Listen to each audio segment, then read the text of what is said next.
mitochondrial después de ingerir un alimento. O sea, el primer responsable de que aparezca ese monosacárido dentro de la sangre, pues obviamente es este transportador GLUT2 que va a permitir la entrada de estos monosacáridos al interior del enterocito, salía a través del GLUT2 nuevamente hacia los capilares sanguíneos, vena porta, y empezaba todo lo que nosotros estamos comenzando a ver, que es el metabolismo de estos monosacáridos. Nosotros mismos entonces conocemos los transportadores y ahorita con la vena porta, esta fructosa ingresa por el GLUT5 al hígado, la manosa por el GLUT2, la galactosa por el GLUT2 y una glucosa por el GLUT2. Y entonces ellos entran al hígado y empiezan a ser metabolizados. Yo les dije que empezamos a hablar la semana pasada del metabolismo de la manosa, como era metabolizado. Ya sabíamos que la manosa es específicamente utilizada para la síntesis de glicoproteínas. Sin embargo, la manosa también puede fosforilarse en su carbono 6, producir unos manosa 6-fosfato, y esta manosa 6-fosfato pues se isomeriza a fructosa 6-fosfato, y dependiendo de la necesidad de la célula, pues entonces esta fructosa 6-fosfato o participará en la ruta glicolítica, como ustedes lo vieron en la clase pasada, que puede ser un intermediario, o en la ruta gluconeogénica si la necesidad es la síntesis de glucosa. Luego quedamos con la fructosa, y yo les dije que la fructosa era metabolizada de manera distinta, tanto en el hígado como en el músculo. En el hígado, pues, ella necesitaba otro tipo de enzima, había una enzima específica para la fructosa, que ya se llama la fructoquinasa, y esta fructoquinasa, que es específica para la fructosa, fosforila la fructosa en su carbono 1.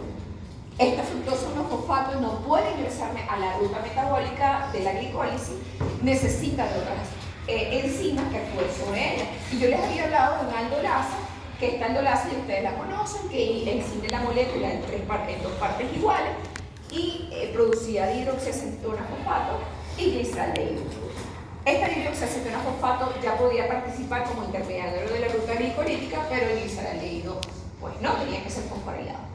En el caso del músculo esquelético era una historia completamente distinta, porque además que tiene una exoquinasa que es inespecífica para la fructosa, o sea, puede fosforilar tanto la glucosa como la manosa, como la galactosa, como la fructosa. Entonces, como es inespecífica en otros tejidos, ella, bueno, dependiendo de la concentración en la que esté la fructosa, pues ella va a fosforilar. Ella fosforila entonces a la fructosa en fructosa 6-fosfato, o sea, en su carbono 6, y ya esta fructosa 6-fosfato forma parte del metabolismo y de la ruta glicolítica. Bueno, entonces, en eso quedamos la semana pasada. Y esto fue lo que les acabo de decir. En el hígado producimos fructosa 1-fosfato, en el músculo esquelético, en el riñón, producimos fructosa 6-fosfato. En el hígado, pues, esta fructosa 1-fosfato, por medio de una aldolasa, producimos hidroxiacetona-fosfato y gliceraldehído. Este dihidroxiacetona-fosfato se isomeriza en gliceraldehído y otro fosfato e ingresa en la ruta glicolítica, como lo veremos en el transcurso de la clase. Y este gliceraldehído, pues, para poder entrar tiene que ser fosforilado por una quinasa, y ella es fosforilada, y nuevamente entonces ella sí puede ingresar a la ruta metabólica de la glicólisis. Y yo les había colocado en dos partes, pues, lo que era lo que ocurría, pues, a nivel del hígado. Y si tenemos entonces la fructosa, pues ella es fosforilada en su carbono 1, se escinde la molécula por una aldolasa en dos moléculas iguales, pues la gliceraldehído y la dihidroxiacetona-fosfato y el gliceraldehído. Esta dihidroxiacetona-fosfato ya forma parte de la ruta glicolítica, si lo vemos en negro es la glicólisis, y este gliceraldehído que está aquí, pues tiene que ser fosforilado para poder ingresar entonces a la ruta glicolítica, como lo veremos en el día de hoy. Y bueno, este era el músculo esquelético del riñón, que también lo vimos en la clase pasada, pues ella tenía que ser fosforilada en su carbono 6, y ya esta fructosa 6-fosfato pues forma parte de la ruta metabólica. O sea, si estamos hablando del músculo esquelético, esta fructosa 6-fosfato ya forma parte de la glicólisis.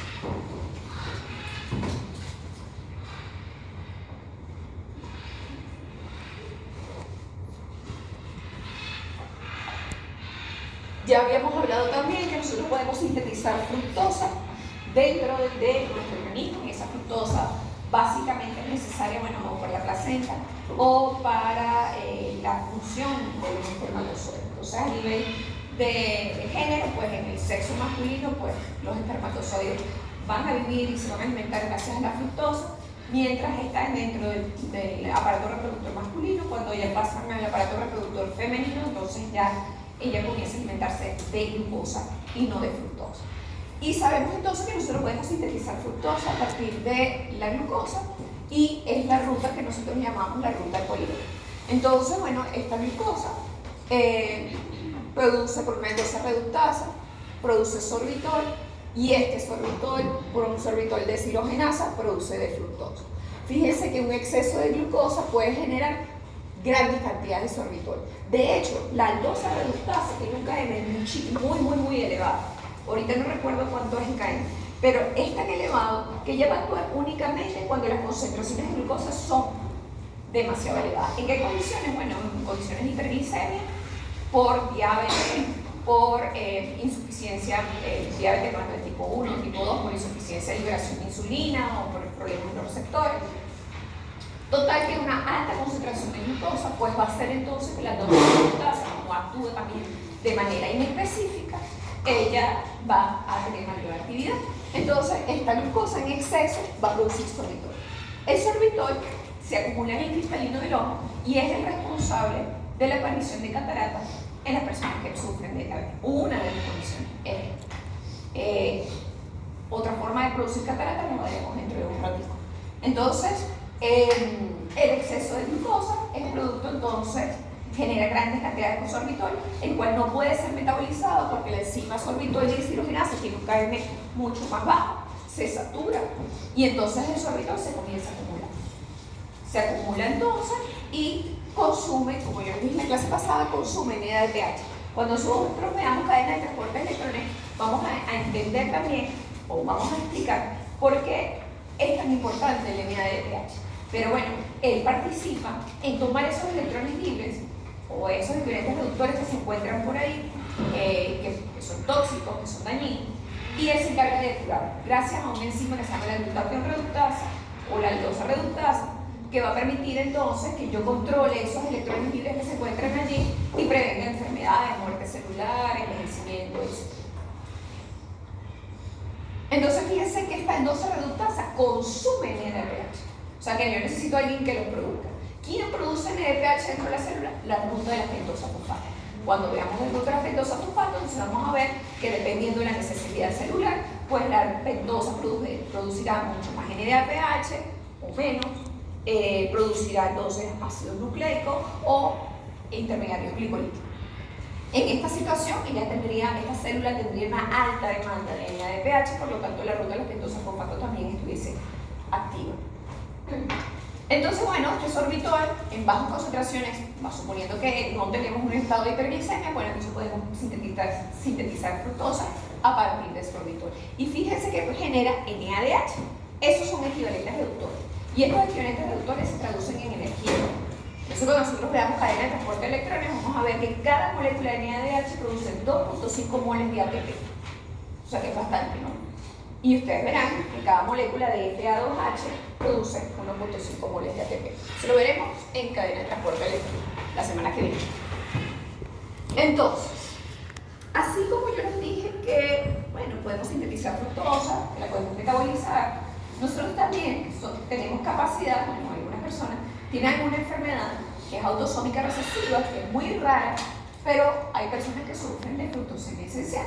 Nunca se van a dar cuenta que son intolerantes a la fructosa, porque es muy raro que presenten algún tipo de síntoma. Pero les voy a decir en qué consiste esta patología.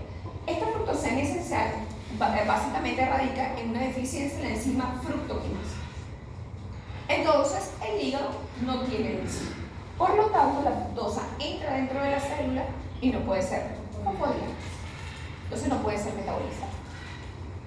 Las personas generalmente no tienen síntomas, probablemente podrían tener un episodio de, no sé,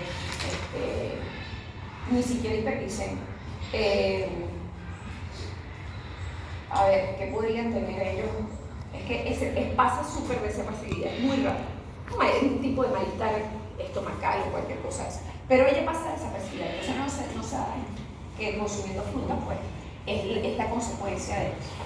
Sin embargo, hay otra patología que es un poco también rara y que se denomina intolerancia hereditaria a la fructosa. Esa intolerancia hereditaria a la fructosa es una enfermedad bastante rara también, pero aquí sí hay síntomas. El niño, esta enfermedad comienza cuando el niño comienza el periodo de lactación, la mamá la desteta y comienza a incorporarle azúcar a los jugos, al alimento, etc. Y el niño empieza a presentar malestar, como cuál, bueno, agrandamiento hepático, ictericia, vómito, diarrea, disminución del crecimiento. Todas estas cuestiones hacen entonces que la mamá se alarme y los lleve al médico. Entonces le hacen estudios genéticos y determinan que tiene fructosa necesaria.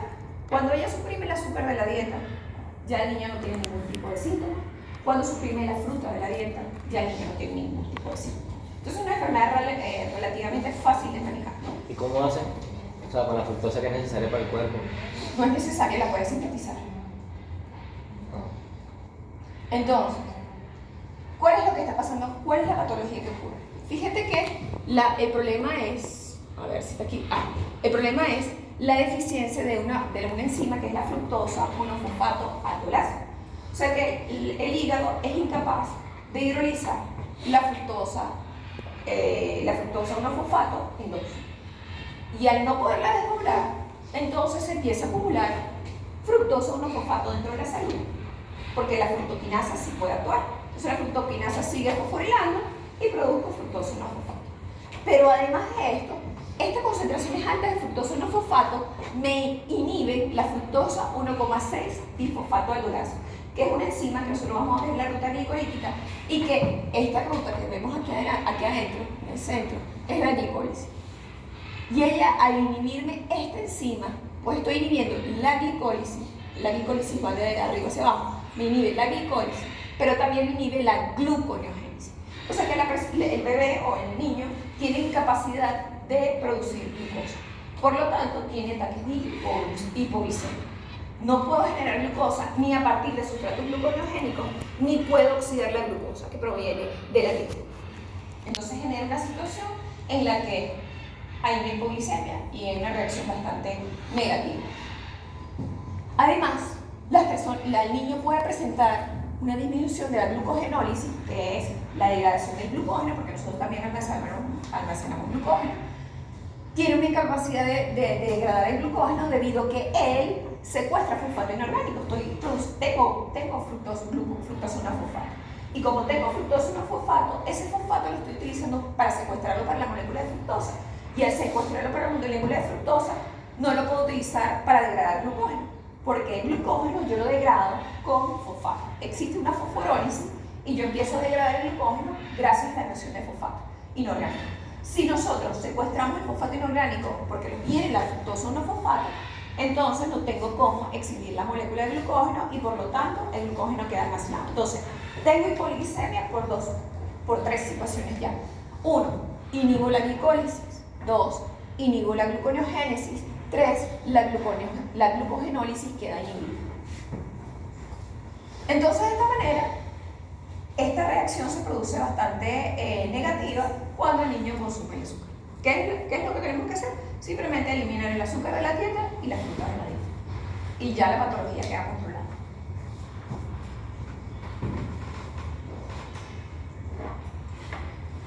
La fructosa también ha sido utilizada en nutrición parenteral. ¿Por qué se podría utilizar fructosa en una nutrición parenteral? Bueno, porque a quienes nosotros le damos nutrición parenteral, pues son pacientes que están críticos y que estos pacientes críticos tienen disminución de la producción probablemente de la secreción de insulina. Entonces, bueno, darle fructosa es una forma de darle un monosacárido que le va a aportar energía, pero que no requiere insulina. Entonces, anteriormente, pues, ¿cuál es el beneficio de utilizar fructosa en vez de glucosa? Bueno, que la glucosa en exceso pues también daña las venas. Entonces, al dañar las venas, bueno, la fructosa no la daña mucho. Uno de los otros aspectos es la secreción de insulina, pues la glucosa requiere de liberación de insulina para ser absorbida, pero la fructosa no. Y bueno, en estos pacientes críticamente enfermos, bueno, esto es un valor que hay que tener en cuenta, ¿no? Entonces, ¿cuál es la dificultad de utilizar la fructosa dentro de una nutrición intravenosa? si lo damos en altas concentraciones y a alta velocidad, la fructosa se empieza a acumular. Y imagínense que la fructoquinasa pues, va a fosforilar, pero se empieza a acumular fructosa 1-fosfato porque la velocidad limitante es la aldolasa.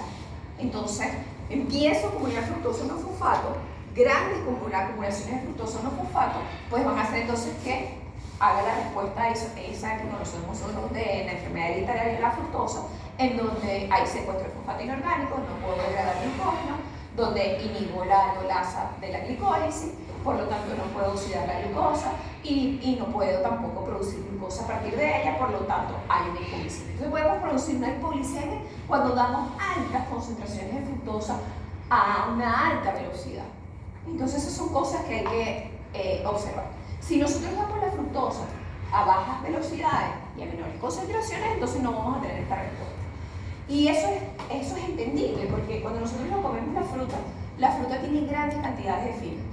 Entonces, ¿qué hace la fibra? Bueno, nos enlentece la absorción de fructosa. De hecho, nosotros no vamos a tener una sobrecarga de fructosa nunca, si viene la fructosa de la dieta. No vamos a tener una sobrecarga de fructosa y no la vamos a tener porque tenemos fibra dietética. Y esa fibra dietética en el intestino pues, va a hacer que la absorción de la fructosa sea mucho más lenta. En cambio, si la damos por vía intravenosa, pues nosotros somos los que estamos regulando la cantidad que está entrando y la velocidad a la cual está entrando. Entonces, esos son dos aspectos que hay que tomar en cuenta en el momento de dar fructosa por nutrición intravenosa. Así que cuando sean nutricionistas clínicos, ya saben las recomendaciones que tienen que dar. Bueno, después vemos entonces la galactosa. Y la galactosa es súper interesante, porque como molécula, como monosacárido, ella interviene en ella, en su metabolismo, unos intermediarios que también pertenecen a la glucogenólisis y la glucogenogénesis, o sea, a la síntesis de glucógeno y a la degradación de glucógeno. Entonces es súper interesante porque un problema en el metabolismo de la galactosa o alguno de las enzimas que participan en el metabolismo de la galactosa puede también conducir a problemas en la degradación o en la síntesis de glucógeno. Bueno, pues nosotros entonces sabemos que también a nivel hepático existe una enzima que es específica para la galactosa y se denomina galactoquinasa. La galactoquinasa entonces se encarga de fosforilar la galactosa en su carbono 6, en su carbono 1 para producir galactosa 1-fosfato. ¿Qué pasa con esta galactosa 1-fosfato?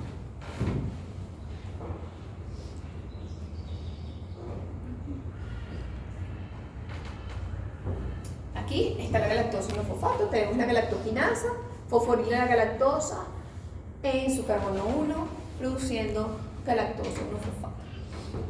Esta galactosa 1-fosfato que tenemos aquí va a entrar en relación con una enzima que se llama la UDP-glucosa, galactosa 1-fosfato, urinil transferasa.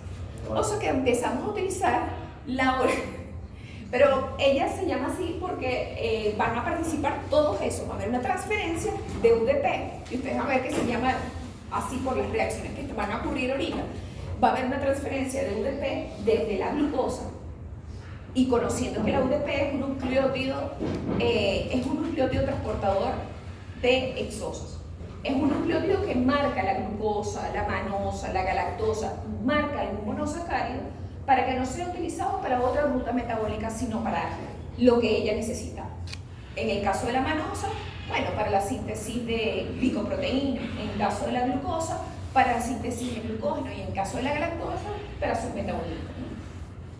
Entonces, va a participar una UDP-glucosa, que es un nucleótido unido, pues, a este monosacárido. Entonces, este UDP-glucosa, que está allí, que está en circulación, estamos hablando todavía, fíjense que ni siquiera hemos entrado, estamos dentro de la célula y estamos hablando del citoplasma. Todas estas reacciones están ocurriendo dentro del citoplasma de la célula. No están ocurriendo en el retículo endoplasmático, no están ocurriendo dentro de la mitocondria, no están ocurriendo en ninguna parte del organismo, de los orgánulos celulares. Está ocurriendo a nivel de citoplasma. Entonces, a nivel de citoplasma, pues hay UDP-glucosa que está ahí marcada para que no sea utilizada para otras reacciones metabólicas, porque si no, esta glucosa es rápidamente metabolizada o oxidada.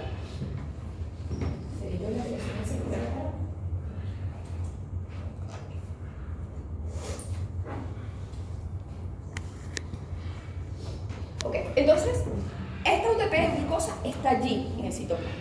Y esta UDP glucosa entonces entra en acción, bueno, se combina con reacción enzimática con la galactosa 1-fosfato. ¿Qué va a hacer la enzima que tiene un nombre tan grande, que es la UDP glucosa, galactosa 1-fosfato? Fíjense que se llama igualito que las reacciones que están ocurriendo. UDP glucosa, galactosa 1-fosfato, uridiltransferasa. ¿Qué va a ocurrir? Una transferencia. Entonces, básicamente, una transferencia de otro fosfato y el nucleótido. vamos a ver qué es lo que va a ocurrir. Entonces va a ocurrir una transferencia. Entonces, esta UDP va a pasar a la galactosa 1-fosfato. Entonces vamos a tener UDP galactosa. Y esta glucosa va a unirse al fosfato. Entonces vamos a tener glucosa 1-fosfato. Se va a transferir la molécula. Entonces vamos a producir a través de esta enzima glucosa 1-fosfato y UDP galactosa. Ya tenemos glucosa 1-fosfato. Este glucosa 1-fosfato, ustedes verán que participa ya o en la glucogenogénesis, es decir, en la síntesis de glucógeno, o esta glucosa 1-fosfato, dependiendo de la necesidad celular, se va a isomerizar a glucosa 6-fosfato y va a ingresar o a la gluconeogénesis, síntesis de glucosa, o a la oxidación de glucosa, es decir, glicólisis, dependiendo nuevamente de la necesidad de la célula. Entonces, dependiendo de la necesidad de la célula, esta glucosa fosfato se podrá ir a 3 rutas: gluconeogénesis, glicólisis y glucogenogénesis. Bueno, ya tenemos esta glucosa no fosfato, pero tenemos UDP galactosa. ¿Qué pasa con esta UDP galactosa? Bueno, esta UDP galactosa, por medio de una UDP glucosa 4 epimerasa, se primeriza la UDP galactosa a UDP glucosa. Y así continuamos nuevamente el ciclo. Entonces ya tengo suficiente UDP glucosa para que continúe con los ciclos de marcaje y de síntesis. ¿Qué significa? O sea, cuando la UDP glucosa, ¿qué significa? Tiene la flechita hacia arriba y dice UDP glucosa también, otra vez. Bueno, que esta UDP glucosa nuevamente es reutilizada para realizar todas las reacciones metabólicas en las que ella tenga que participar. De esa manera se recicla la UDP glucosa. Es una forma de reciclarla y de mantenerla. Y fíjense que aquí también hay una reducción, bueno, hay una oxidación de la molécula y producción de equivalentes reductores. Hay NADH. Y ese NADH se traduce en la cadena de transporte de electrones a 2.5 moles de ATP. O sea que esta reacción del metabolismo de la galactosa no produjo ATP directamente, produjo equivalentes reductores que van a ser utilizados para producir energía posteriormente. O sea, necesita más bien entonces de una cadena de transporte de electrones funcional y un ciclo del ácido tricarboxílico funcional para que esto se traduzca en energía. Pero por los momentos lo que hubo, si nos ponemos a ver, la oxidación de la galactosa por esta vía, pues consumió ATP, o sea que tiene un gasto energético, consumió ATP, produjo equivalentes reductores que pueden producir energía siempre y cuando el ciclo del ácido tricarboxílico y la cadena de transporte de electrones esté funcionando. Si no funciona, se quedó ahí consumo de energía. Si llega hasta el final, entonces sí tenemos producción de energía que se equivale a más o menos a 2.5 moles de ATP menos un ATP que gastamos, 1.5 moles de ATP. O sea que el rendimiento energético del metabolismo de la galactosa se traduce en aproximadamente 1.5 moles de ATP hasta llegar a producir glucosa 1-fosfato. O sea, glucosa 1-fosfato después puede seguir, si la necesidad es energética, sigue con la glicólisis y después ustedes irán sumando. Ese juego lo van a hacer ustedes en su casa. O sea, yo les puedo preguntar en el examen cuál es el rendimiento energético del consumo de la oxidación de la galactosa hasta llegar a piruvato, hasta llegar a cadena de transporte eléctrico. Y ustedes tienen que saber en qué lugares hay consumo de ATP y en qué lugares hay producción de equivalentes reductores que se traducen en ATP finalmente. Por el momento tenemos 1.5 moles de ATP hasta llegar a glucosa 1-fosfato. Igual lo hacemos con la fructosa, igual lo hacemos con la glucosa. Igual lo hacemos obviamente con la glucosa porque es la ruta principal de la oxidación de estos monosacáridos. Todos ellos van a converger en la ruta glicolítica. Que sean utilizadas para fin energético, eso depende de la necesidad celular. Y fíjense que aquí yo tomé esta lámina recientemente porque es eso, o sea, ustedes van a ver cuando hagan el póster, esto es lo que yo quiero, que ustedes logren internalizar que las rutas metabólicas, aunque yo se las tengo que dar por separado, porque es la manera de podérselas explicar progresivamente, pero ustedes se tienen que imaginar que esto no es un mundo aislado, esto es un mundo completamente interconectado. Y una de las partes de las conexiones que yo quiero que ustedes ilustren también en sus postes, precisamente es esto, cómo el metabolismo de la galactosa está influenciado o está ligado completamente a la glucogenogénesis. Ustedes no han visto este tema, pero lo vamos a ver después que regresemos de vacaciones, o la glucogenólisis. Y vamos a verlo pues. Entonces, la galactosa que proviene de la dieta, pues la fosforilamos en galactosa no fosfato, ya conocemos esto. Va a haber una transferencia entre la UDP glucosa y la galactosa no fosfato por una uriniltransferasa, en donde la UDP se une a la galactosa produciendo UDP galactosa, y donde la glucosa se une al fosfato produciendo glucosa no fosfato. Esta glucosa no fosfato, como les dije, dependiendo de la necesidad celular, veremos qué es lo que le ocurre, pero fíjense que esta UDP galactosa se dimeriza a UDP glucosa, continúa el ciclo si es que así lo necesitamos. Si no lo necesitamos, esta UDP glucosa es utilizada para la síntesis de glucógeno. Y este glucógeno, entonces, ahora, bueno, sintetizamos glucógeno, pero si más bien necesitamos degradarlo, pues por medio de una fosforilasa degradamos el glucógeno y fíjense que también producimos glucosa no fosfato. Esta glucosa no fosfato, pues, por medio de una puntasa se muta a glucosa 6-fosfato y esta glucosa 6-fosfato puede ir a la síntesis de glucosa si es que así lo necesitamos, o dependiendo de las necesidades celulares, bueno, en este caso, si está degradando glucógeno es porque la necesidad es glucosa, entonces se va a ir a la producción, al torrente sanguíneo para abastecer los organismos pues, de glucosa. Entonces fíjense que todo está interconectado. Esta parte no la hemos visto desde el punto de vista metabólico, pero sepan lo que esta UDP glucosa no va a estar continuamente reciclada para continuar con el ciclo del metabolismo de la galactosa, sino que también esta UDP glucosa participa en otra ruta metabólica que es la síntesis de glucógeno. Entonces, a la galactosa 1-fosfato podemos llegar mediante mediante la degradación de la galactosa o mediante la UDP glucosa. A la galactosa 1-fosfato. Fíjense que estas reacciones no son reversibles, o sea, yo no puedo sintetizar UDP glucosa y galactosa 1-fosfato a partir de los productos. O sea, fíjate las flechitas, son irreversibles, o sea que yo no puedo producir sus sustratos a partir de sus productos. Si tuviese las dos flechitas sí, pero fíjate que aquí la dimerasa sí es un Claro, proceso. pero yo de la UDP glucosa puedo tener galactosa 1-fosfato. ¿Puedo obtenerlo o no? No puedes. Ok, sencillo. No puedes. Porque la galactosa 1-fosfato proviene de acá. De la galactosa. Tiene que haber galactosa para producir galactosa 1-fosfato. Ok, entendí. ¿Sí? Sí.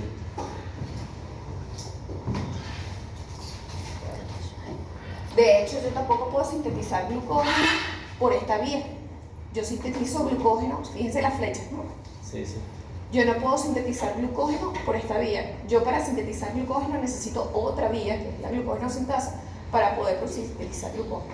Esas son dos vías metabólicas distintas. En esta diapositiva, ustedes tienen tres rutas metabólicas especificadas.